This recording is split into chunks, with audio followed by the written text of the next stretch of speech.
नमस्कार, मैं हूं विजय विद्रोही। तो एक दुखद खबर है, गुजरात के पूर्व मुख्यमंत्री और बीजेपी के गुजरात के पहले मुख्यमंत्री केशुभाई पटेल नहीं रहे।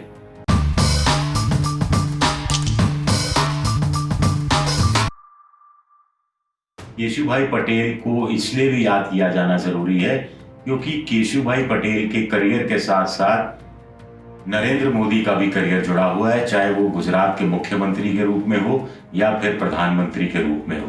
इसका हम थोड़ी देर में आपको विस्तार से बताएंगे, लेकिन पहले केशुभाई पटेल के बारे में बता दें कि वैसे तो ये पटेल जाति के थे। कड़वा और लहुआ पटेल दो जातियां हैं, लेकिन गुजरात में ये सभी 36 जातियों के थे। यही वजह थी कि बीजेपी को सत्ता में लाने के कामयाब हुए थे। बहुत गरीब घर में जन्मे थे, बहुत साधारण रूप से साक्षर थे, पढ़े लिखे बहुत ज्यादा नहीं थे। राजकोट के मूल रूप से के थे।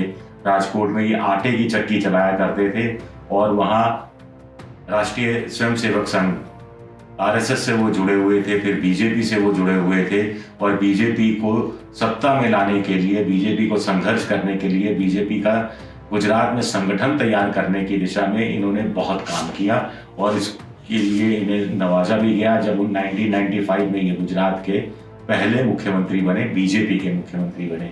इनफैक्ट गुजरात में पहली बार गैर कांग्रेसी सरकार आई थी।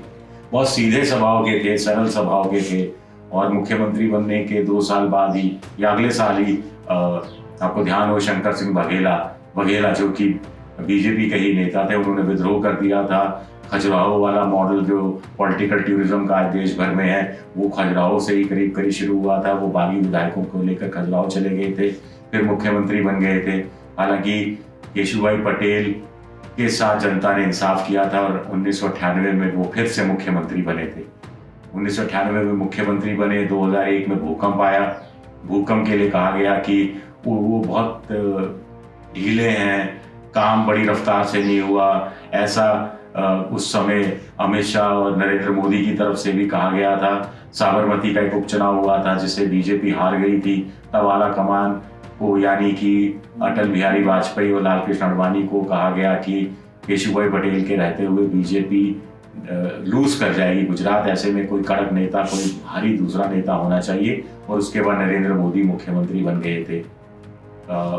और फिर थोड़ा समय उन्होंने पार्टी में ऐसे ही काटा केशुभाई पटेल ने। उसके बाद 2012 में उन्होंने पार्टी छोड़ दी थी, खुद की पार्टी बनाई थी, लेकिन बहुत ज्यादा कुछ सफलता वो चुनाव में हासिल नहीं कर पाए थे। तब कहा गया था कि पटेलों के दम पर वो एक तीसरा मोर्चा तैयार कर देंगे और किंग मेकर की भूमिका में होंगे, बीजेपी उनके बगैर सत्ता में नहीं आ पाएगी। लेकिन ऐसा कुछ हुआ नहीं था। बीजेपी बहुत आराम से 110 या 115 या 117, 120 के आसपास सीटें लेकर सत्ता में आ गई थी और नरेंद्र मोदी फिर मुख्यमंत्री बने थे। मुख्यमंत्री बनने के बाद नरेंद्र मोदी केशुभाई पटेल के यहाँ गए थे, उनके चरण छुए थे, मिलने गए थे उनसे और फिर केशुभाई पटेल ने राजनीति से संन्यास ले लिया था।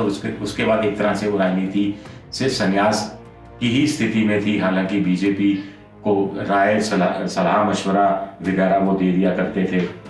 गाँव की पृष्ठभूमि के थे तो गाँव को आत्मनिर्भर बनाने की बात बहुत किया करते थे। गोकुलिया ग्राम, गोकुल जैसा ग्राम, ये उन्होंने एक योजना शुरू की थी। उस समय वो गुजरात में पॉपुलर रही थी और कुछ और राज्यों ने भी इसको बाद में इसको स्वीकारा था और इसको अपने यहाँ लागू किया था। नरेंद्र मोदी तब 1998 में जब ये मुख्यमंत्री बने थे तो उससे पहले कहा जाता है कि बहुत ज्यादा सीएम और चीफ मिनिस्टर ऑफिस में नरेंद्र मोदी और अमित शाह की बहुत चलती थी।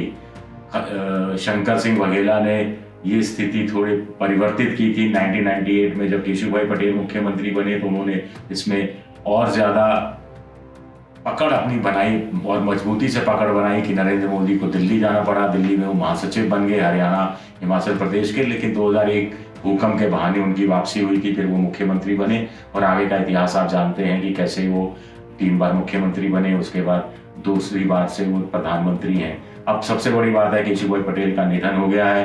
3 दिन के राजकीय शोक की शायद घोषणा भी हो जाएगी या हो गई होगी और ऐसे में प्रधानमंत्री मोदी 31 अक्टूबर को गुजरात आ रहे हैं। सरदार पटेल को लेकर कुछ कार्यक्रमों की बात है, सी प्लेन वाली भी बात है। अब वो कार्यक्रम हो पाएंगे या नहीं हो पाएंगे, इस पर हमारी नजर जरूर रही। शुक्रिया। एबीपी न्यूज आपको रखे आगे।